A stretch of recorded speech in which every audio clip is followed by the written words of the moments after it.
There's been a lot of talk about heat pumps at the state and national levels, from tax credits and rebates to how they can help fight global climate change. And if this is your first time hearing about heat pumps, you might want to go back and watch at least the first episode in this series. That said, Michigan's Upper Peninsula isn't like most parts of the United States, or even many other parts of Michigan. So let's zoom in on what heat pumps mean for our communities. Do they work up here? Can we power them on renewable energy? And my favorite, how do old mines play into this? Because there's a bigger connection than you might think. Hi, I'm Alexis Dahl, a science journalist here in the UP, and here's what you need to know.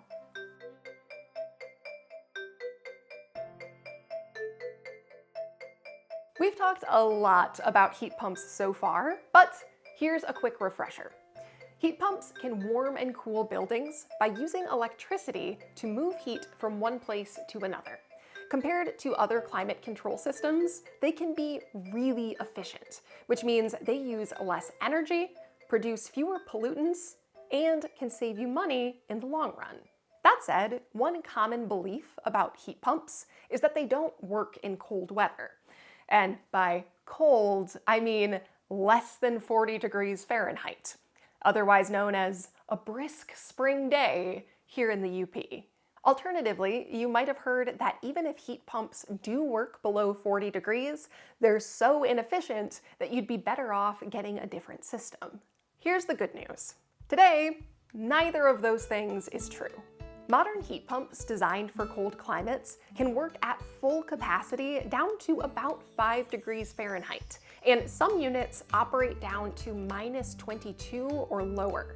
And heat pumps aren't bothered by wind chill either, so it doesn't matter if a 5-degree day feels like -5 to you and me.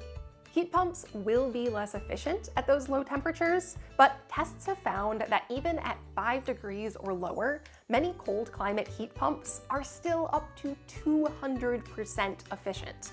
That's like putting in $100 of electricity to make them run and getting up to $200 worth of heat in return.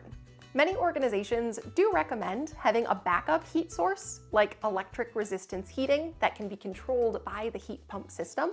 But for the Upper Peninsula, just a heat pump can keep you cozy for most or all of the year. To give you an example, in Marquette, there's an average of only 52 hours of the whole year where the temperature drops below 5 degrees. So even if your heat pump didn't operate in those extra cold temperatures, you'd need backup heating for less than 1% of the year. And heat pumps in the UP aren't just hypothetical. Starting in 2019, they were installed at Ontonagon Village Housing, a 60-unit, 15-building property. Not only did they handle below 0-degree weather, but total energy costs at the property also went from $95,000 to $65,000 a year. And now, the residents also have an option for cooling in the summer. Now, when it comes to being environmentally friendly, one perk of heat pumps is that they run on electricity. If you burn things like wood, propane, natural gas, fuel oil, or coal, that will always release some amount of pollution and greenhouse gases into the air. Something that can be bad for the air quality inside or outside your home and is bad for climate change. But electricity doesn't have to contribute to that. If you run a heat pump on renewable energy, like hydroelectric, solar, or wind power, you can heat and cool your home while being kinder to the planet. Unlike some parts of Michigan, you won't find many huge fields of solar panels or giant wind farms in the Upper Peninsula, but there are options for renewable energy. For instance, from the Sioux to Rockland, hydroelectric power, or electricity made by the force of falling water, is an especially big thing throughout the UP, thanks to our rivers. And your electricity provider will be able to give you the best information about what programs you can sign up for. As of 2022, heating and cooling was responsible for about 15% of global greenhouse gas emissions, or some 5.5 billion tons. Along with being thoughtful about where you set your thermostat and keeping your home well insulated, switching to renewable energy and more efficient appliances are big ways to make a dent in that number. But here's one of my favorite things about heat pumps in the UP. If the Upper Peninsula is known for anything besides being beautiful and, having pasties, it's famous for its historic mining days, where tunnels were dug miles into the earth to extract metals like copper. What does that have to do with heat pumps? Turns out our mining heritage could make heat pumps extra convenient for communities near old mines. See, when heat pumps go to warm your house, they take heat from outdoors and move it inside. That heat might come from the air itself, or from the ground or a water source. Heat pumps do this with the help of a cold fluid called refrigerant, which is often colder than minus 15 degrees Fahrenheit.